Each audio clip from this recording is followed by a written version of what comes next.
Outside of my mainstream, I like to start a bit early, especially before I get right into the topic, which I consider the real start of the stream. Gives people a few minutes to roll in, see what's going on, right? Welcome to the Condor DM Show. Tonight's a special. This is going to be my open coverage of the OSR in any serious way. So I'm going to start by covering a bit of the OSR, and then we're going to go into a game called Hyperborea.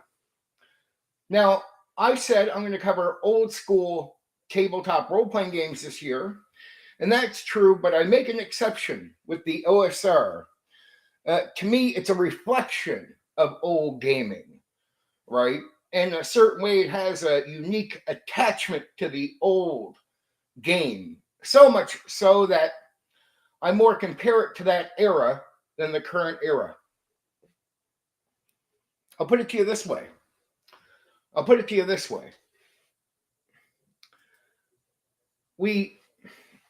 If WotC created or is making Dungeons and Dragons the way it is, the way it was presented in any fashion, you wouldn't need the OSR. So we're going to talk about the OSR opening up tonight. So this is my open coverage. Now, why am I doing all these streams again, these fact-based streams? And why will I continue to do them next year with new games and different games in a different era? You know, if we ever lose record of all this stuff, or it gets burnt away, or people forget it, or it gets just dive bombed somewhere where it's not being encountered anymore.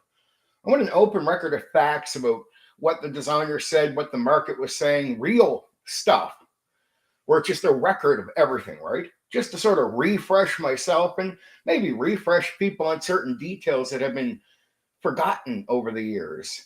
I think the OSR is important. I want to cover why it exists. I do want to, talk about the issues with WotC, why we got here with it, because there is reasons. Like if WotC was doing Dungeons and Dragons, would you need a thing called the OSR? I don't know if you would, right? So we're going to talk about that. There's a lot of criticism out there over the years from people that played real TSR, old school Dungeons and Dragons, that say that WotC games are so vastly different than what was designed by TSR, that beyond the title Dungeons and Dragons, WotC really doesn't represent Dungeons and Dragons. That's a criticism. You'll hear a lot of people in the old school say, I wouldn't have cared about their game if they didn't call it Dungeons and Dragons, right? And there's a lot of people that feel that way. Now, there's a lot of people that have grown up doing WotC games. They have their own attachments to it, and I get that. At one point, I'll go over that. That won't be tonight. Tonight, we're going to go over why the OSR exists, and it is because of these issues and what people wanted and what wasn't being served, right? In a way, I feel like there was an abandonment of the core old audience. That's what WotC abandoned, that customer base. And the OSR is if there's enough demand and it still exists and the door opens up through legal means, well, you could see this thing come back. It be in the plannings because there's obvious demand there in an abandoned old customer. That's what the OSR is. I'm going to go over details about that. So get into all the facts.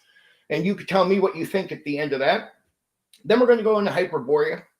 We're going to talk about it compared to Conan, it compared to AD&D 1E, the game it was based off of, cloned from, as they would say.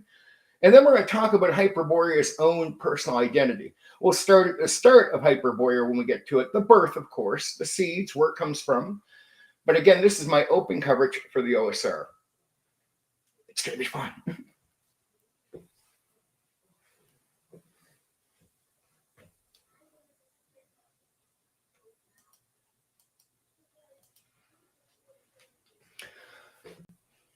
The earliest hint the OSR was a thing. The OSR, old school Renaissance, or you can call it old school revival, didn't start as a movement. It started as a frustration. So it didn't start as a movement. It started as a a frustration coming from a certain audience.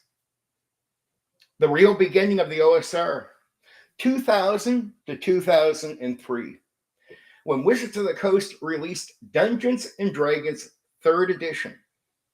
A lot of TSR era players felt something had fundamentally changed. Heavy system mastery, feat trees, character builds over rulings, tactical grid emphasis, unified mechanics philosophy. Important truth, 3E was commercially successful. That wasn't a collapse moment. It was a split in what D&D is. There's an acceptance in a way of the product, of their take on this thing. The earliest OSR seeds appear in online forums, Endworld, Dragonsfoot, Knights and Knaves, Alehouse. That's where you first see people saying, I miss how we used to play. At this stage, it was nostalgia, not a movement. So, to me, the OSR exists long before we ever hear even the old school revival term. What I'm saying is the OSR is like a market. It has to, people have to want to buy something. If nobody buys anything, we never really hear about the OSR. It's not a thing. There has to be a customer base there for the thing. And what I'm saying is the obvious customer base is showing itself this early on. And the customer base is the OSR, right? It is whatever it is. Without customers, you're nothing. That's how this works. So you need to know there is a customer base to create something from. And so the acknowledgement of, okay, we have a customer base. That happens between 2000 and 2003 with people that are paying attention.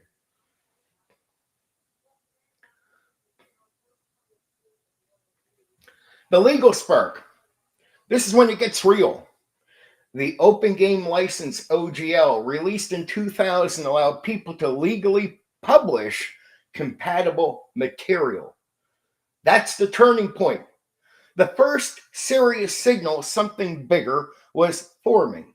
2004, OSR development begins. So understand they're learning about what the customer wants. But once the door opens up, people that want to do more are going to start looking at what their options are. Now, there's not like an obvious thing, so you check in places where there's voices, opinions, statements. And if you're going to find anything related to old school gaming with opinions, you're going to find these on forums where people have space at that time, long before even YouTube and that, to voice what they think. And is there a lot of voices either liking that or repeating it or saying something similar? And that will tell you, or at least give you a hint, like a poll, that percentage-wise, each one of these people have to represent more, right? So you start seeing, 100 show up, 200, and that starts telling you, if you spread that out, possibly that gets bigger and bigger and bigger. Suddenly, if there's 5,000 people saying something similar, you got a market, and then you start even getting bigger from there. That's what the OSR is, discovering it has voices in the thousands through forums. And this is what they discover. And in 2004, you start getting what OSR is going to be going forward developed, right? Not exactly OSR, but what I'm saying is it's the first people going, I'm going to make something we will call OSR or an OSR game. OSR, old school reference and index compilation development around 2004, published in 2006. Why this matters. It recreated Advanced Dungeons and Dragons 1st edition legally using the OGL. It allowed publishers to produce 1E style material again. It wasn't just host rules, it was infrastructure. This was the moment the OSR stops being form talk and becomes a publishing ecosystem. That's the first concrete evidence it was more than a casual hobby project. So they put something out and people are buying. It's a real thing. There's the customers, the expectation that they'll be there pays off. They are there. And these successes have to happen because if they don't, in my opinion, without them happening, the early successes that the OSR has, you don't see the OSR grow. So that's why you hear so many good stories about early on OSR stuff, because it wasn't just that it was good material.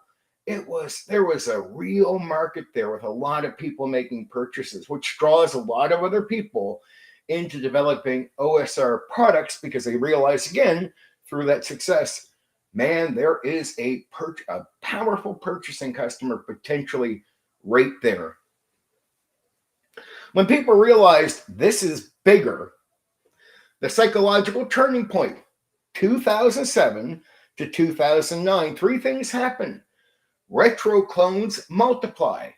Labyrinth Lord, Swords and Wizardry, and basic fantasy RPG. There is no longer let's rebuild AD&D. It becomes let's explore the design philosophy. The blogosphere explosion between 2008 and 2011. Grognardia, Jeff's Game blog, Lamentations of the Flame Princess blog, Fight on Zine. People weren't just cloning rules, they were re-examining TSR's adventure design, re-evaluating lethality, rediscovering sandbox play, talking about one-to-one time again, right? Not that it ever went away, but this is how early it comes back even into the more public conversation. I mean, again, it happens long before some of the things we see today, but I won't dig back into that. This is when the OSR becomes self-aware that it's a thing. People start using the term OSR regularly around 2006 up to 2008. It gets pushed pretty heavy, just stated by people. Before that, it was old school gaming or retro clone gaming. Or retro gaming. I apologize about that. The moment it was clearly not casual, between 2009 and 2012, this is it's hard to prove exactly when. Dedicated OSR publishers, conventions with OSR branding, print-on-demand success, Kickstarter support for old school projects, new original systems inspired by TSR, not copying it. This is when the movement stops looking backwards and starts producing original design. Weird fantasy, sword and sorcery, Appendix N revival. At this stage, people realized this isn't nostalgia. This is what they called a design philosophy. 2000, 3E releases, the split begins. 2001 to 2003, form communities organized around old school play. 2004 to 2006, OSR development, legal publishing reborn. 2007 to 2009, retro clone boom plus blog culture. 2009 to 2012, movement solidifies as a publishing ecosystem. The OSR was not born because TSR was better. It was born because some players rejected system complexity. Some preferred referee authority. Some preferred emergent play over narrative arcs. Some wanted higher lethality and lower mechanical overhead. It was a divergence away from WotC's vision of D&D, not a corporate betrayal. It's a difference in how people want to experience Dungeons and Dragons.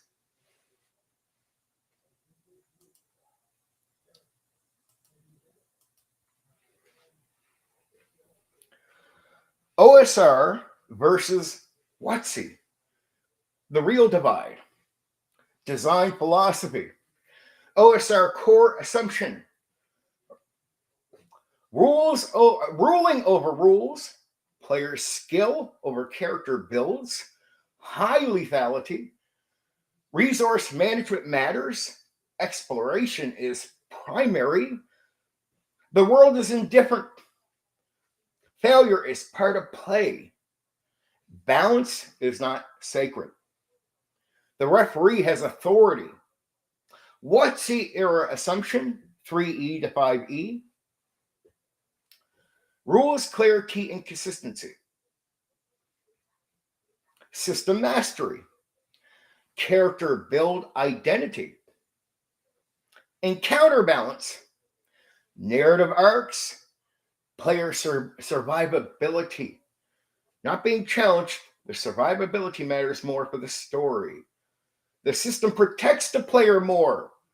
Heroic fantasy baseline.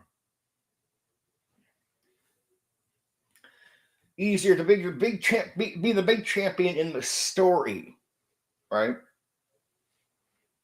See, old school was not about trying to even retell the movie. It takes the inspiration. The idea is that you're not, well, we're doing Hyperborea tonight.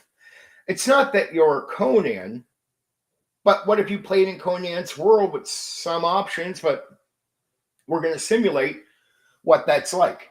That's what it is. So you're not meant to be the heroes of any story. You might be the characters we're going to focus on. And if what we do leads to something interesting, that's the emergent story that becomes worth retelling.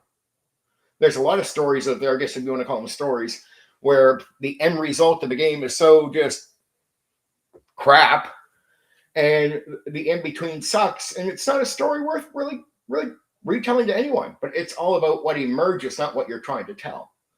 Right? So it's a simulation of real instead of worrying about if the character survives. And so that, again, these concepts go out the door because this is before story matters. And then later, WotC, story matters. That's a change in philosophy. And you just see it in the way they developed and put their game together and the way you experience it. And this is my opinion part of it after that part. Now we're back onto the facts. Lethality and risk. OSR. First level characters are fragile. Saber die exist. Random tables matter. Retreat is valid. Not every encounter is winnable. The dungeon does not care about you.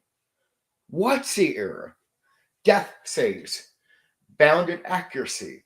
And counterbalancing math. CR systems. Expect survivability. The games assume you will probably win. The old game didn't.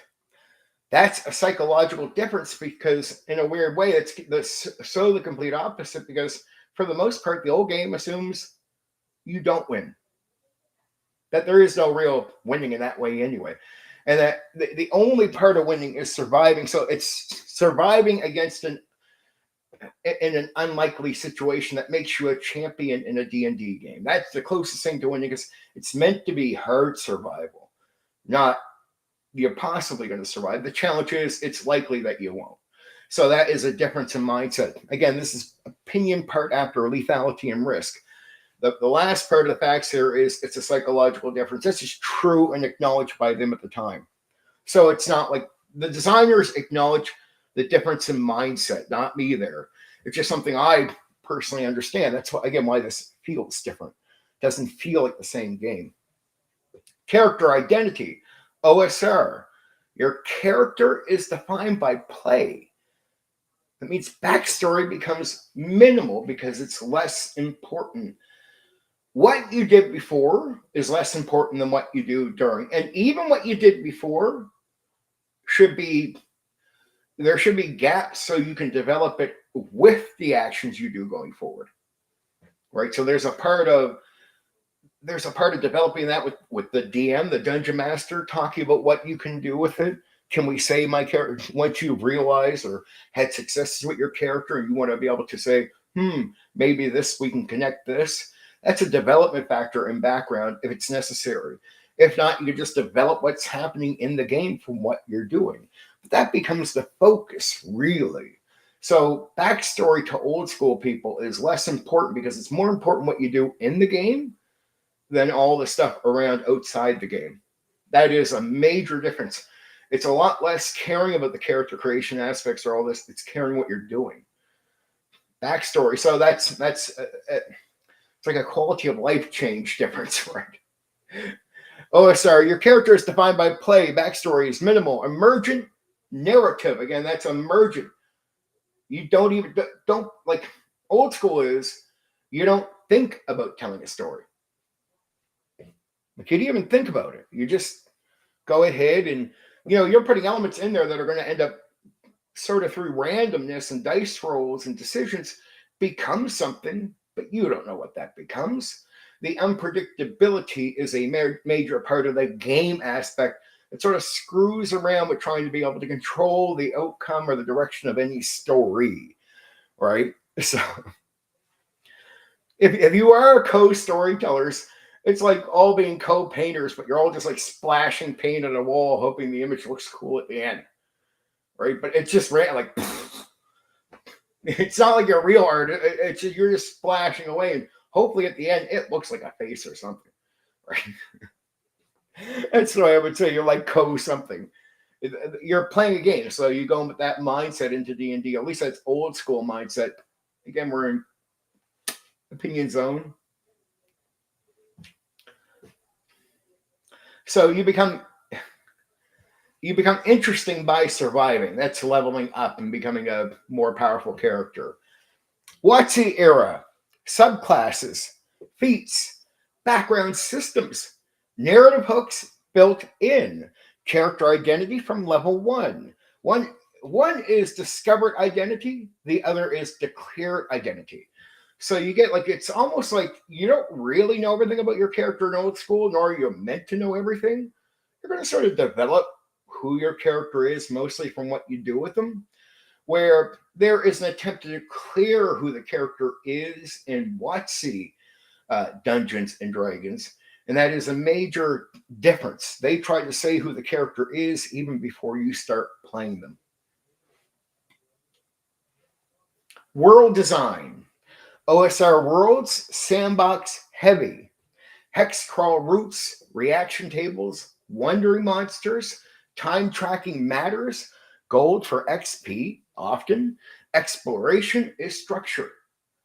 WotC worlds, adventure pass, story arcs, cinematic set pieces, structured progression, character-driven plots, story first versus environment first. See, again, old school is we're simulating what's real, so the environment becomes something serious that we'll respect to sort of factual basis and then just go with simulating the real on that. So we don't worry about this. Again, it's a completely different mental focus.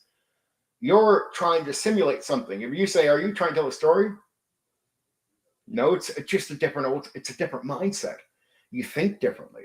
In the new school, it is, how does this drive the story forward? You get a lot of that, a lot of it. And that's by design that you get a lot of it. Mechanical weight, OSR systems, lighter rules, faster combat, swingy outcomes, referee adjudication, WotC systems, codified conditions, defined action economy, tactical clarity, greater mechanical complexity, especially 3E, 4E. Even 5E, though simplified, is far more structured than BX or 1E play. See, BX and 1E play are freehand. So I call it freestyle almost. And when you're comparing them to say something of like 5E, right? 5E is mechanical complexity, just like the other two are, which is opposite of the mindset of old school. The old school thinks that the DM should be able to do a lot of things, and they think this is going to draw more people to run the game because there is an attachment that a lot of guys that will stick to it, be on the market, keep buying products, repurchasing, will be there for this reason. And it's almost like you need that, right? Oh, Stephen Kennedy, yeah, I'm just on the OSR. We're getting to the Hyperborea, so you haven't missed anything. The last part was my opinion. Where I say though simplified is far more structured than BX, that's 5e, and when you play, that's right down to the last fact. Corporate versus culture. OSR indie publishing. Zines, small print runs, blog culture origins, creator to creator interactions, fragmented but experimental. That's the OSR as far as developing a market. It's indie publishing, so it's like people coming together through all kinds of different means. WotC, on the other hand, Wizards of the Coast, is centralized IP control, organized play, corporate marketing, global brand management, mass audience targeting. This is a cultural divide, not just mechanical.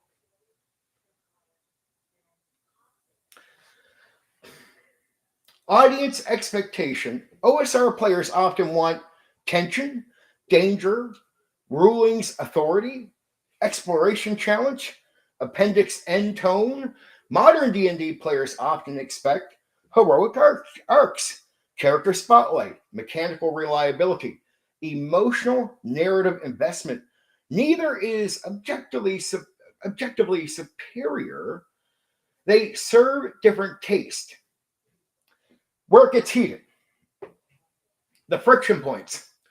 Balanced encounters versus the world doesn't care. The DM shouldn't kill characters versus death is part of play. Characters build expressions versus player skill expressions. Player skill is expression. Rule clarity versus referee judgment. The book becomes the authority over the DM. This is where debates turn tribal, but at its core, it's design intent.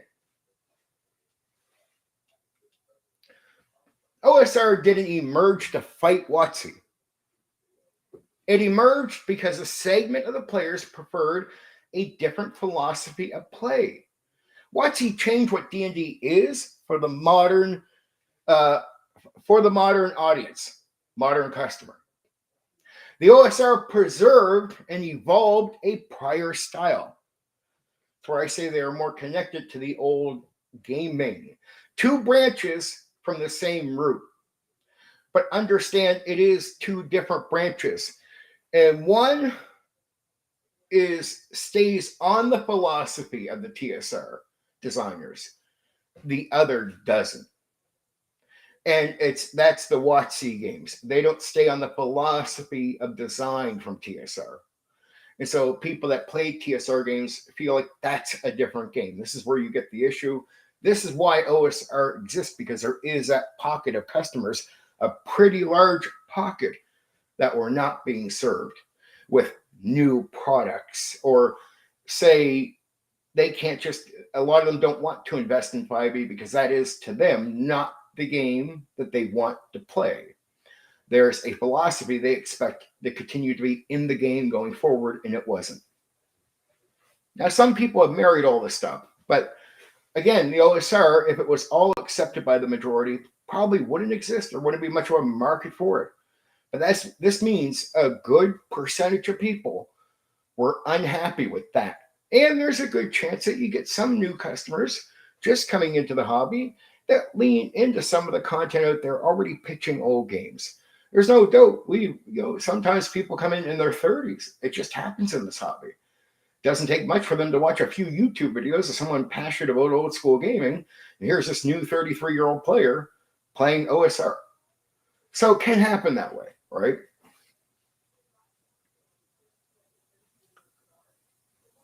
But that's my opening into the OSR. That's the backstory of the OSR. I'm covering the OSR games, but this is my introduction. That's why I wanted to open up with that before I just jumped to Hyperborea, because Hyperborea is really my intro into covering the OSR or OSR games. The seeds, pre-TSR, before TSR, before retro clones. Hyperborea's DNA starts in pulp, sword, and sorcery.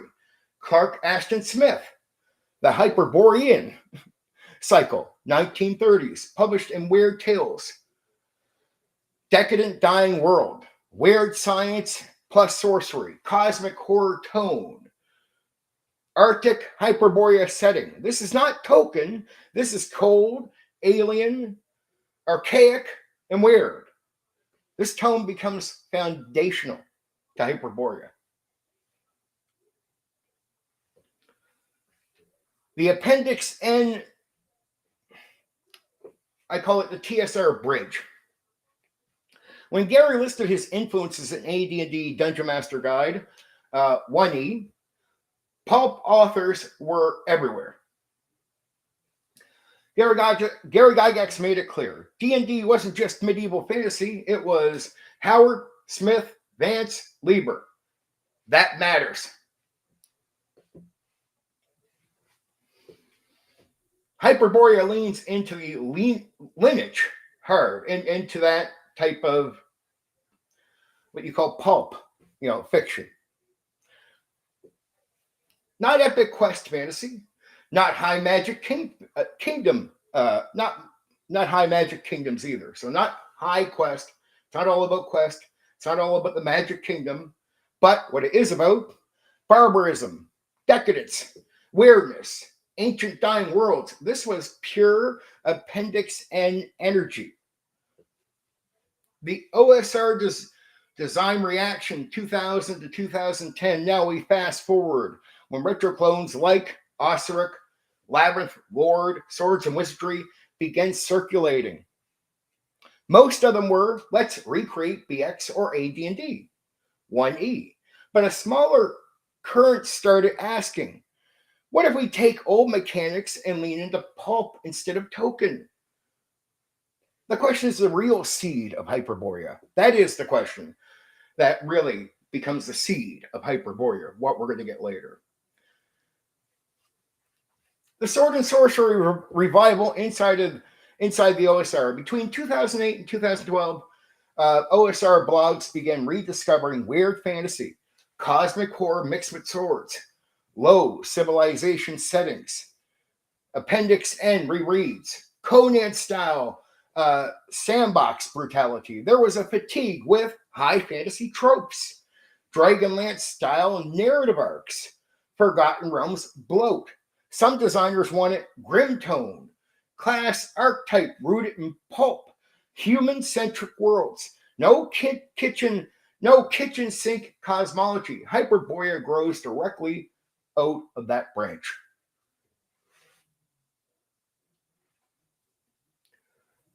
Okay. The mechanical choice.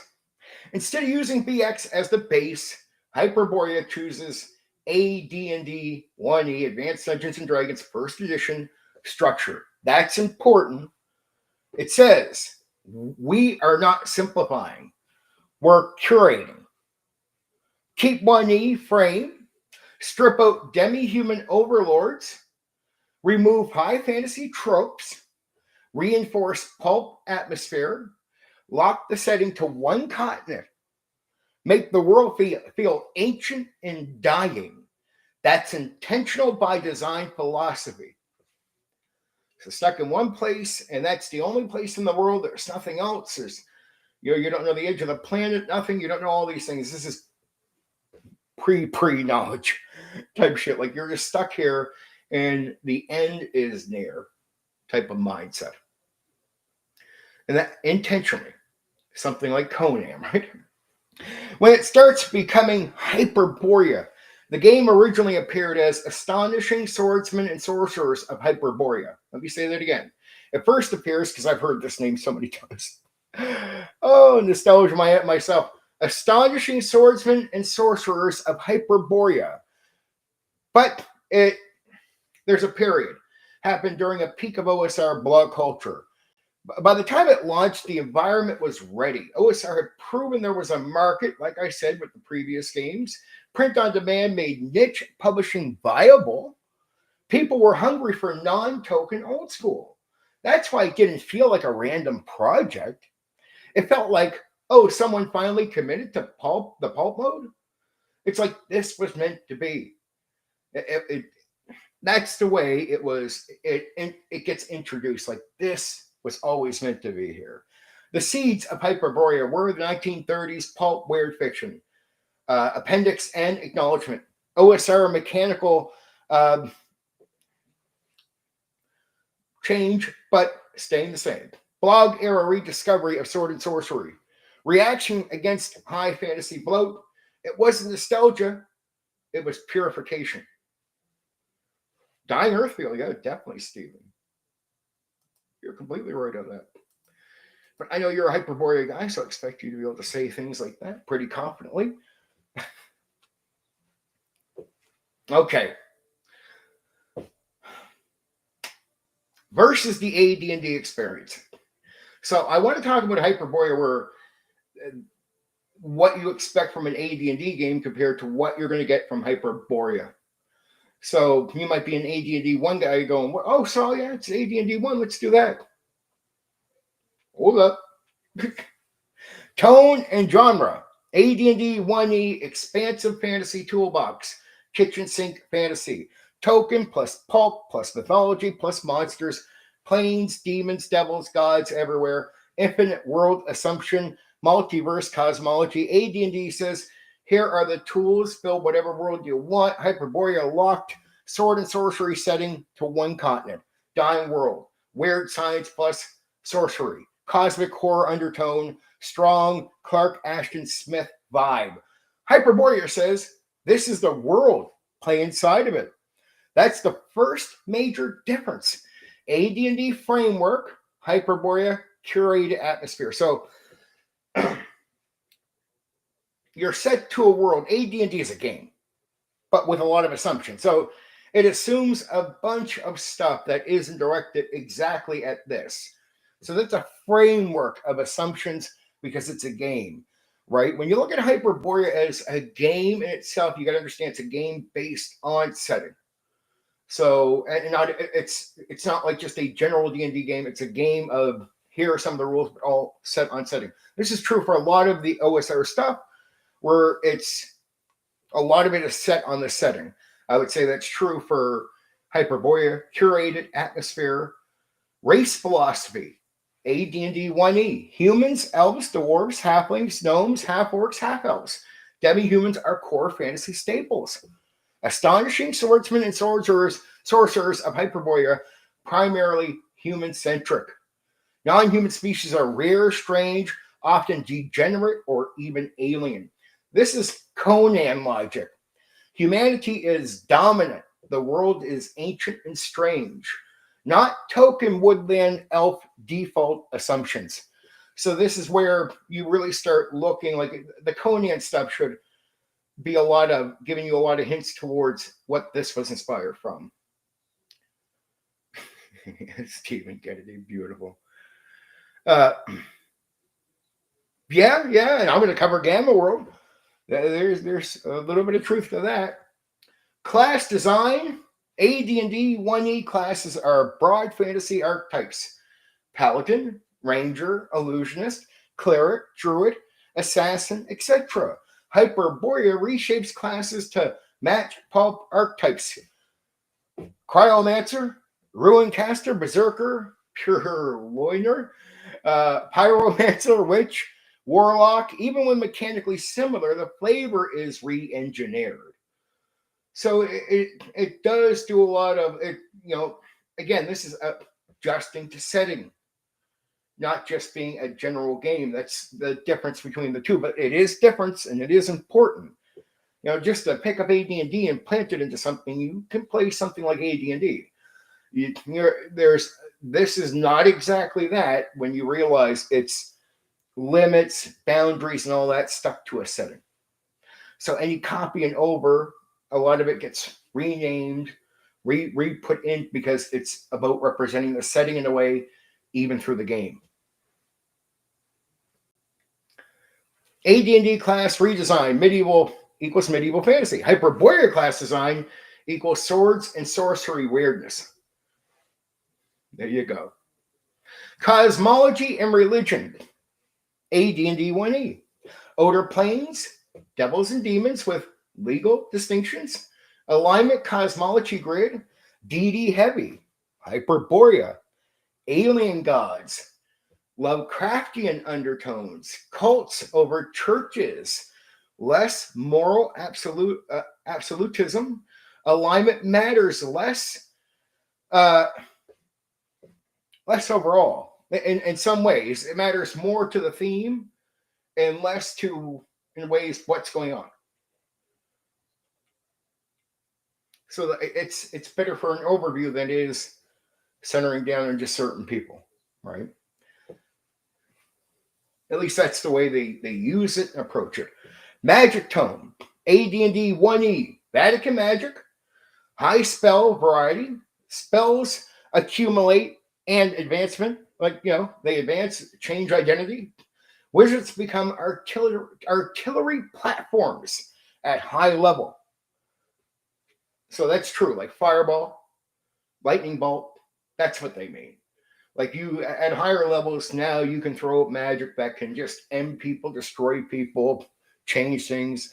So in a way, you become like the trebuchet, right? In old AD&D. That's a good way to put it, yeah. Hyperborea, magic feels dangerous, weird, occult, often thematically restricted by class, again, based on theme. It feels closer to Howard, Smith, Weird Tales pulp, not high medieval fantasy like wizardry. World assumptions. AD&D assumes you can bolt it into Greyhawk, or Forgotten Realms, or Homebrew, or Mysteria, or anywhere. Hyperborea assumes the sun is dying. The continent drifts in a strange cosmos.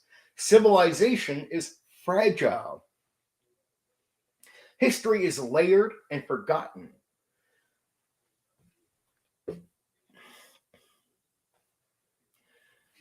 It's intentionally claustrophobic. Like, you feel like you're stuck in something. You're stuck in something really bad, right? And it doesn't hide that from you. Like, it can make you feel like there's no escape. Claustrophobic. Design intent. This is the core difference.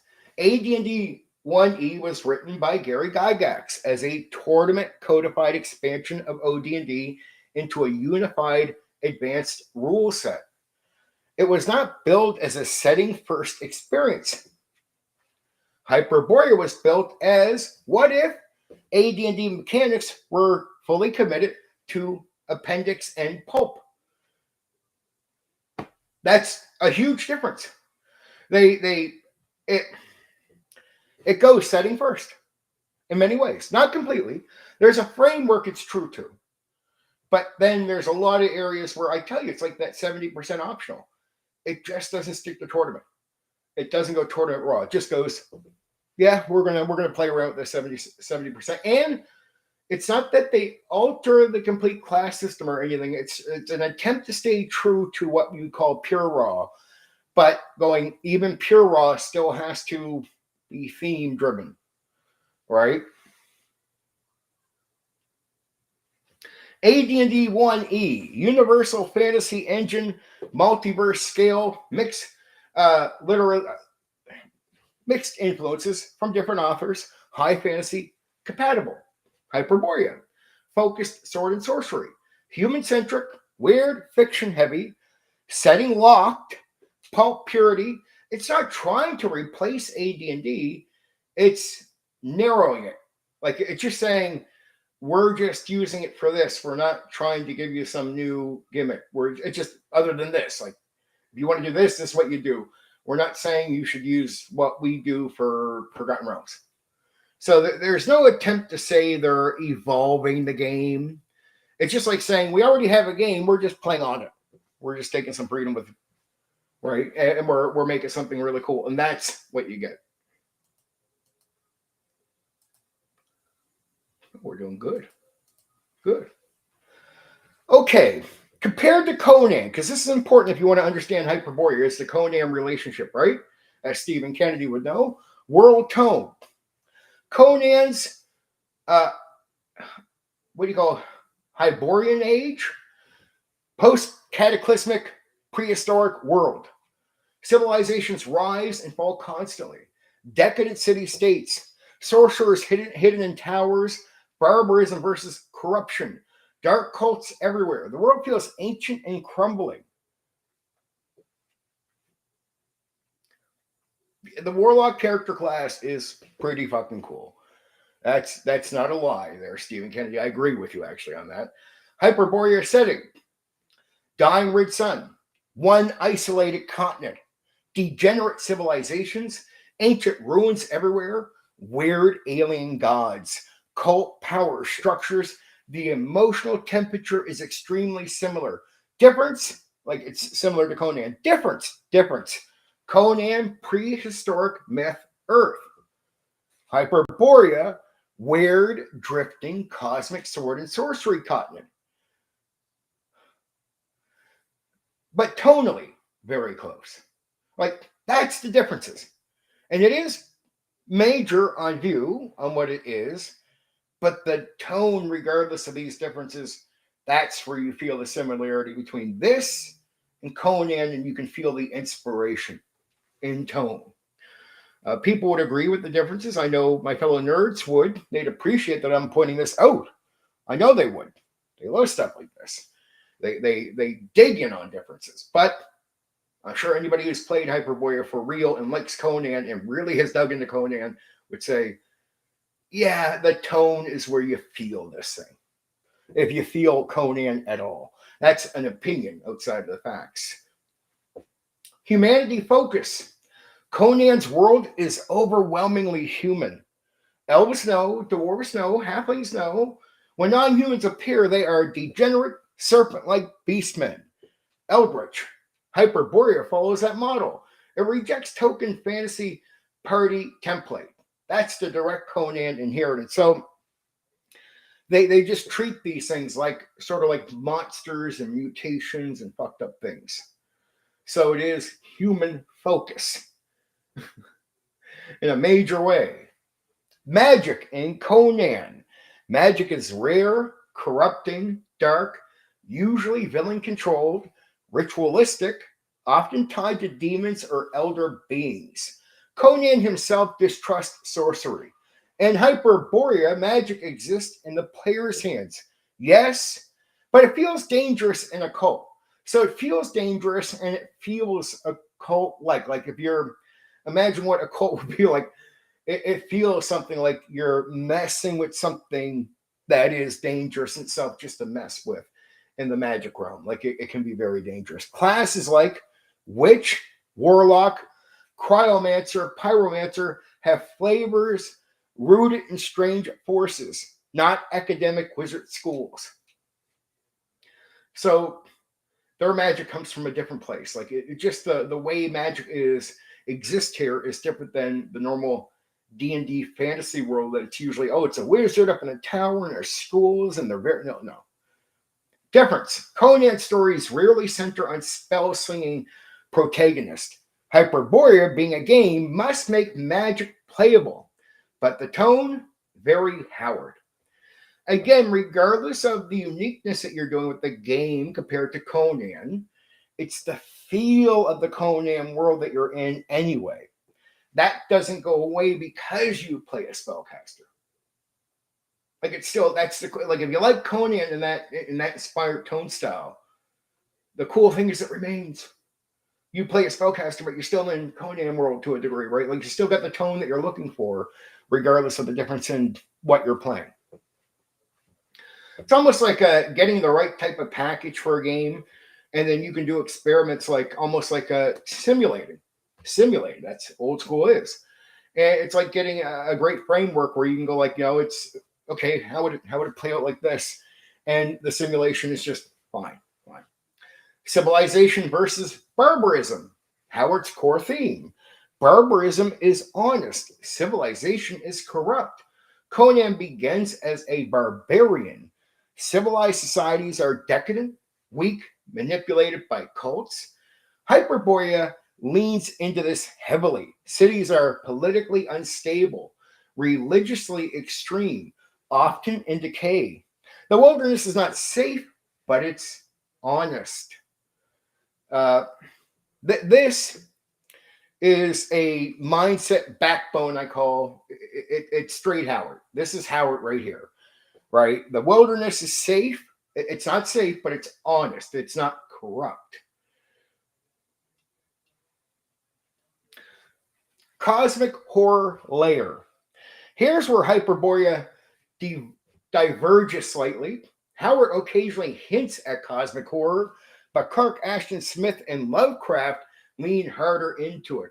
Hyperborea blends Howard's barbarism, Clark Ashton Smith decadence, Lovecraftian cosmic dread.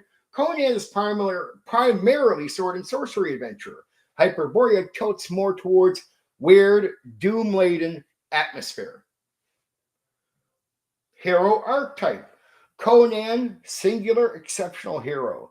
Larger than life becomes king. Hyperborea, party based. Characters are fragile. Death is common. OSR tone remains. You don't start as Conan. You start as someone who might survive long enough to become a Conan.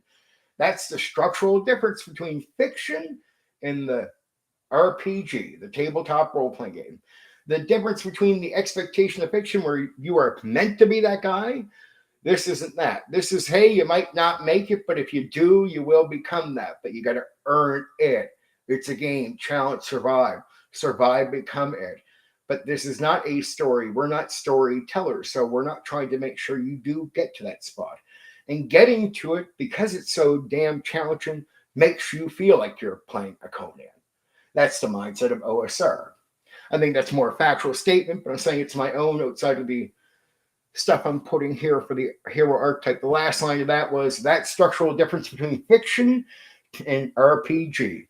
That's line based on what people were saying and thinking. Alignment and morality. Conan operates on a personal code. He is not lawful good. He is not chaotic evil. He is pragmatic, honorable by his own measure. Hyperborea reflects this ambiguity better than AD&D's traditional alignment grid. Morality feels situational rather than cosmic. What do I mean? It's more like you decide if you want to be good or bad rather than you are good or bad. And your view decides what's good or bad. Right? Like just because he says it's bad doesn't mean it's bad. You see where I'm going with that? Like that's the type of mindset. Hyperborea inherits from Conan human-centric design, decadent city-states, cult-heavy religion, barbarism versus corruption theme, sorcery is dangerous, ruined landscape, ancient dying world vibe, where it differs, more cosmic horror influence, magic more systematized because RPG, party focused instead of lone hero narrative because of RPG, setting is geographically constrained. AD&D, appendix and mixed into a fantasy engine. Hyperborea, what happens when you isolate the Howard Smith strain and remove token almost entirely? It's Conan filtered through AD&D mechanics. That's where you see the marriage of the two. Conan inspired, but you have a game that you have to bring to life, and it's a game with its own expectations. So it's how do you marry these two things? And even though there's differences you see, this is where you take the inspiration from Conan, and like any other real good gaming product, it's never identifying as the one thing. It identifies with a variety of different things. AD&D, Conan, change a theme. Okay. Does it do Conan better than Conan RPGs did Conan? Okay.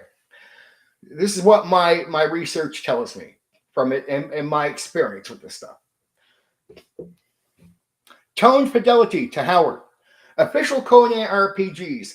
They are tied directly to the Hyborian Age canon, name, kingdoms, timeline, events, established lore. That's their strength, but also their limitation. They must respect IP boundaries and continuity.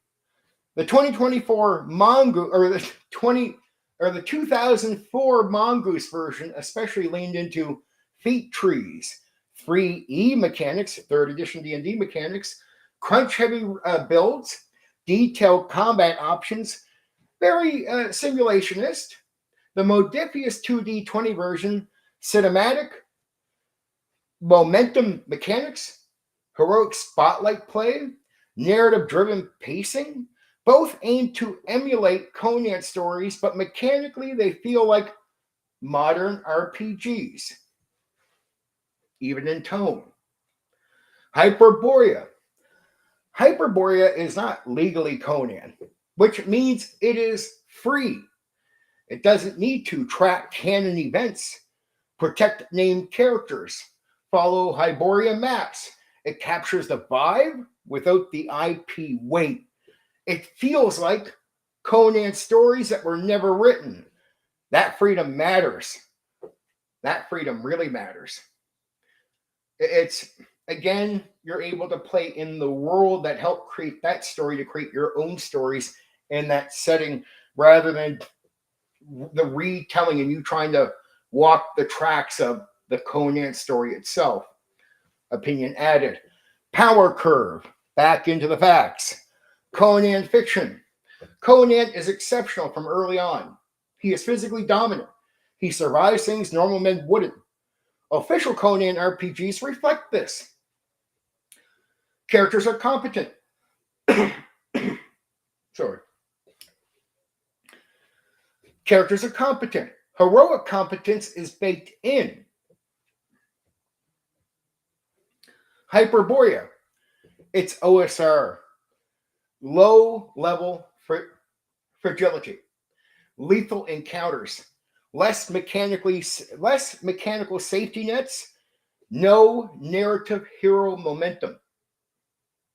This arguably reflects Howard's brutality better. Conan survives because he is Conan. Your Hyperborea character survives because you played smart. That's a key difference. Because Conan is just like, yeah, the stupid thing could happen to me, but I'll live. The Hyperborea character is, if you do something stupid, you die. But it's in a world where that makes sense that you would die if you were being stupid in that world. Magic tone. Howard's magic, rare, ritualistic, corrupting, mostly villain controlled. Mongoose Conan allowed sorcery but kept it dark. Modifius leans cinematic. Hyperborea does something interesting. It makes magic playable but weird. Classes like Chiromancer, Witch, Warlock feel pulp rooted rather than high fantasy wizard school, as I said before. It arguably leans more Clark Ashton Smith plus Howard hybrid. Like it's a mix. Some purists would say Hyperborea's player-facing magic is more prevalent than Howard's would allow. But tonally, it feels closer to the weird tales in high fantasy. So even though it is definitely different than the Conan stuff, it's almost like a respecting of the Conan tone. It's like if we have to take this over and do it in this and be a little unique with it, let's do it based on the actual tone of the world and instead of trying to adjust what we have, this magic box's tone, adjust it for this. No, we adjust this into it. That's where this is setting first. Understand, right? That's Hyperborea is a lot of setting first. Setting structure. Official Conan RPG. Entire Hyperborean world. Political realism. Cultural detail. Hyperborea. One drifting continent. Dying sun. Claustrophobic atmosphere. Isolation. Hyperborea's world feels more oppressive. More doom-laden. More mythic in a condensed way.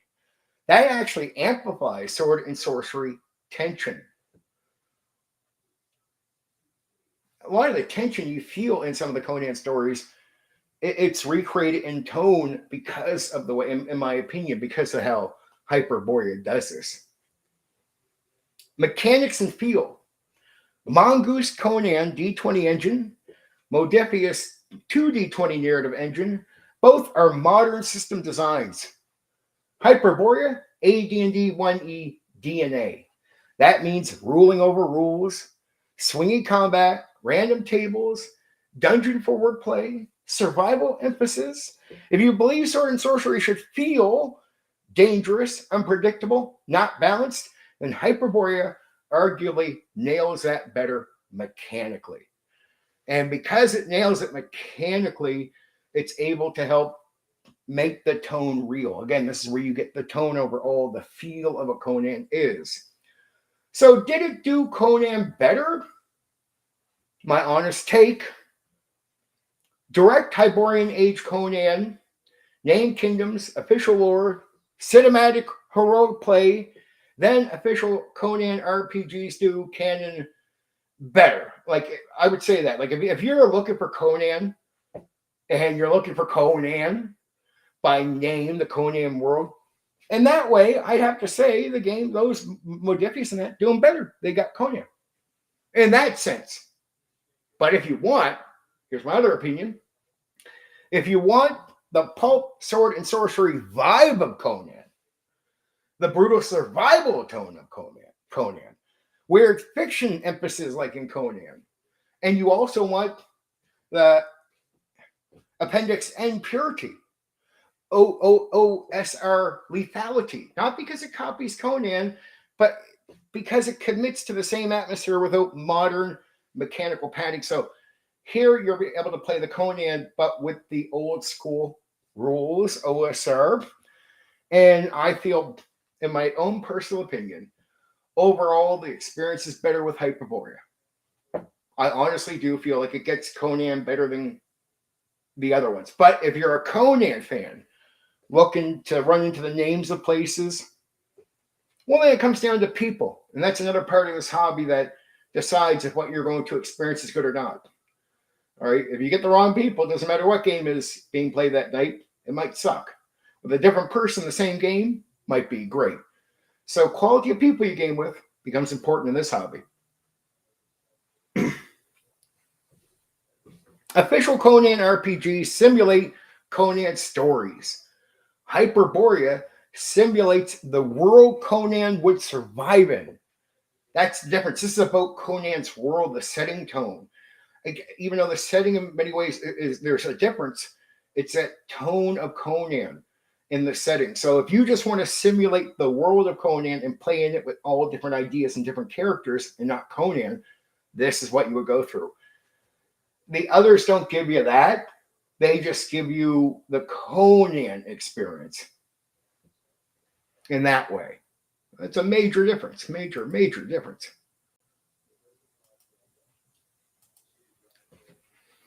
Okay. Did it have its own identity? So we're talking about Hyperborea. What makes Hyperborea stand apart from Conan? We're talking about Conan in the Hyborian Age, created by Robert E. Howard. It is not Earth. Conan's Hyborian Age, mythic prehistory of Earth, rooted in pseudo-historical cultures, meant to feel like a lost history. Hyperborea,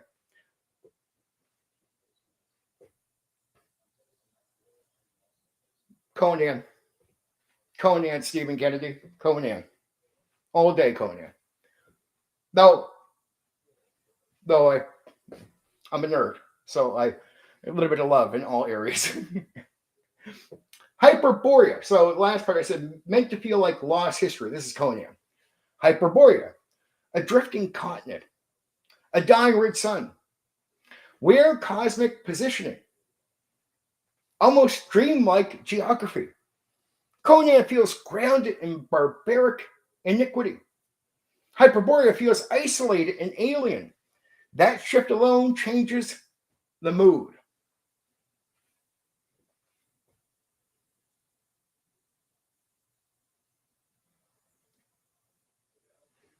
Oh, yes. Inquisitor Dungeon. Welcome.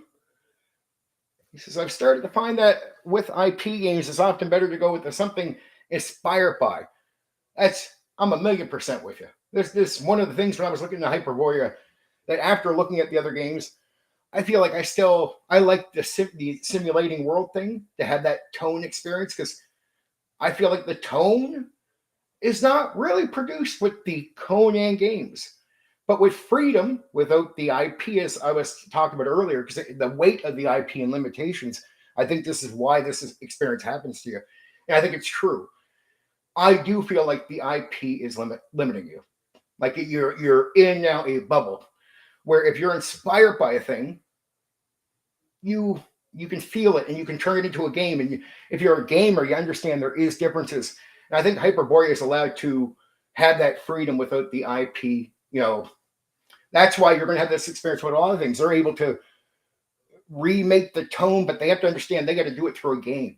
It's not like watching the movie or reading everything. So how do you get that out of it? Hyperborea has the freedom to do that. So Hyperborea feels isolated and alien. That shift alone changes the mood. Heavier, weird, fiction blend. Howard, sword and sorcery first, horror second. Hyperborea blends Howard, Clark Ashton Smith, Lovecraft, Weird Tales decadence. It leans harder into alien gods, cosmic indifferences, environmental decay, doom-laden atmosphere. Yeah. It feels colder and more fatalistic than most Conan stories. But again, it goes back to that harsh survivability factor too. Okay, it's not built around a singular hero. Conan fiction. One larger-than-life protagonist. Personal legend arc. Hyperborea, party-based survival. No narrative spotlight hero. Characters are fragile. Conan is exceptional. Hyperborea assumes you are not that. That shift the entire energy of play. Because again, you're in that hard structure world, but you don't get just to run around being Conan, and so you got to be careful. But at higher levels, the idea is if you survive long enough, you become like a Conan. You have powers to do silly things and hit things down and do things other people can't do. That's the mindset of the Hyperboreas. It's not that you're cut off from this great heroic arc of your own, but it's something as a group. It's a team play thing that you do together, but you don't start there. It was just possible in the game, but through a game, you got to earn it, not be given it. That's an opinion added in. Back to the facts. Hyperborea is mechanically constrained to tone. Conan RPGs often try to simulate stories.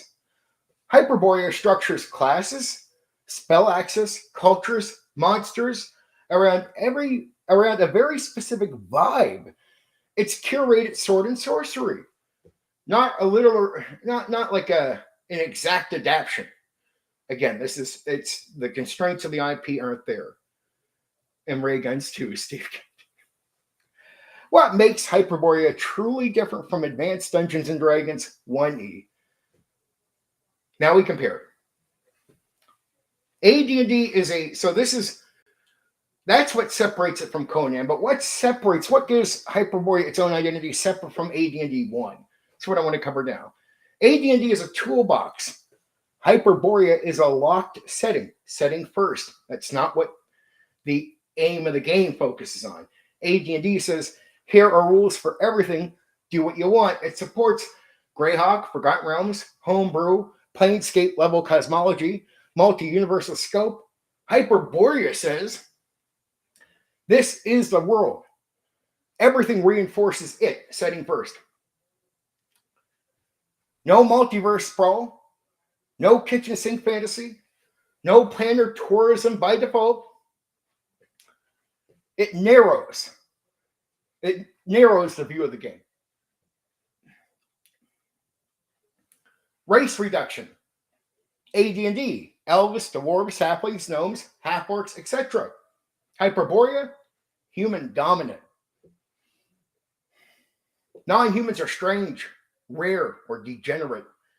This eliminates token drift. It's a major difference. It really is in feel, as far as what you expect from a D&D game. Class retheming, setting first. AD&D classes are medieval fantasy archetypes.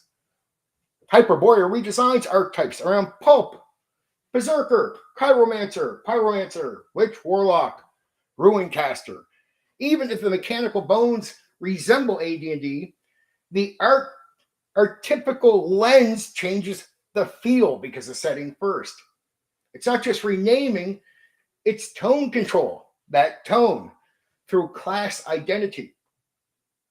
Further aim at the feel. If you keep aiming there, you'll get it. And they got it. Cosmology scale. AD&D, outer planes. Alignment-based cosmic structure.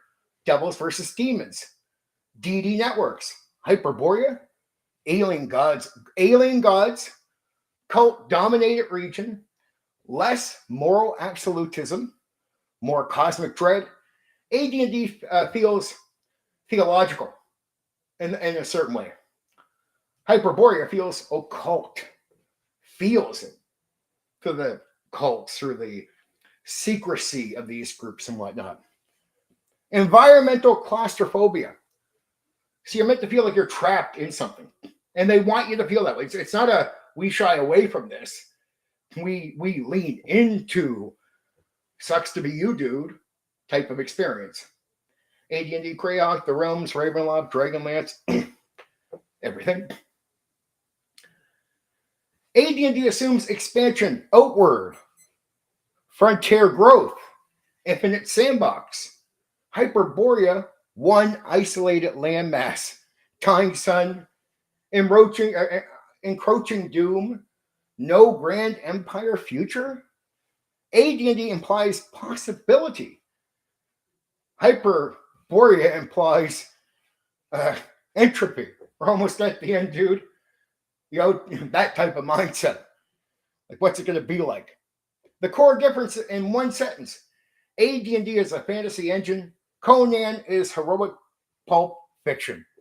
Hyperborea is a curated sword and sorcery survival environment built on AD&D bones, but stripped of token and multiverse optimism. Okay, last part of this whole thing. This is it. Why it stands out in the OSR. Many OSR games clone BX, reprint 1E logic, offer generic old school play. Hyperborea commits to tone, locks genre tightly, setting first, rewrites archetypes to fit pulp, setting first, controls atmosphere through system curation, setting first. It's not just retro, it's intentional narrowing.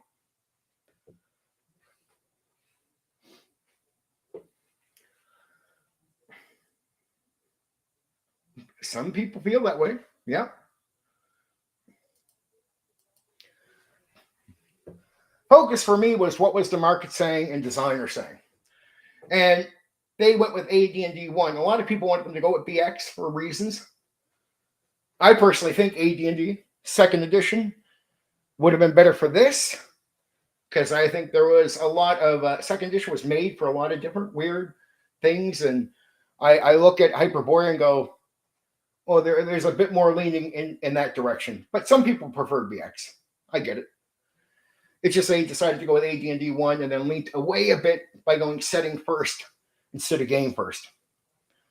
But I love Hyperborea. I love the tone. I like it better than the other Conan options. I play that all day long. If I want to play Conan, I'd be like, yeah, give me Hyperborea. I want to play in the setting, in the world, like playing an MMO to me or something like that, like in that vein. I do like that, right? It's why I like video games like Rust.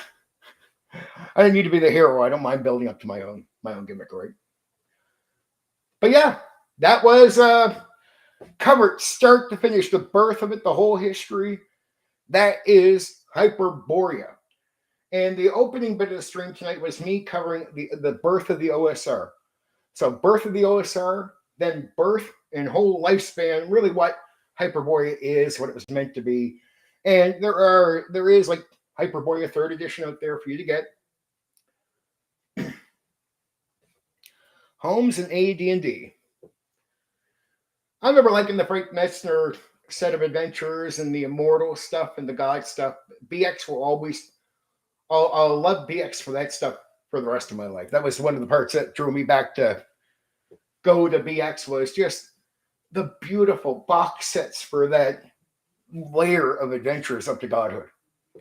Great experience. I loved it. I had a good DM run that stuff for me. So I was pretty lucky. I don't know what other people had, with that experience had with the BX adventures, but I had a great guy run the game. So it was fantastic, right?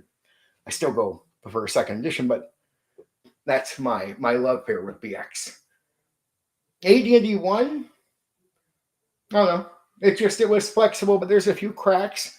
You could see that when I did the Character stream, right? The Character stream, you could see a little bit of cracking with that too. I think second edition would also have been better. But second edition did some things I didn't even like. Though they did okay with Spelljammer. I don't like what later they did with Spelljammer after TSR, right? But I'm covering Spelljammer soon, very soon actually. So I hope you're checking all this out. I'll update the schedule for streams probably around March 1st and show you what I'm doing after my stream on the DM Bloodware stream, which will be the 15th.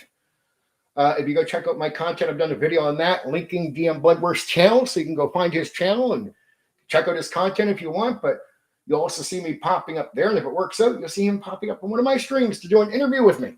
Well, me do the interview with him. He's the guest, right? I'm the guy asking questions. Okay, that's a good hour and 16 minutes. That's pretty good, right? This is not a big night, but there'll be some others, right? I'll be leading into some stuff. Heroes Unlimited, I expect, because it's inspired me so much, I expect that to be over 2 hours.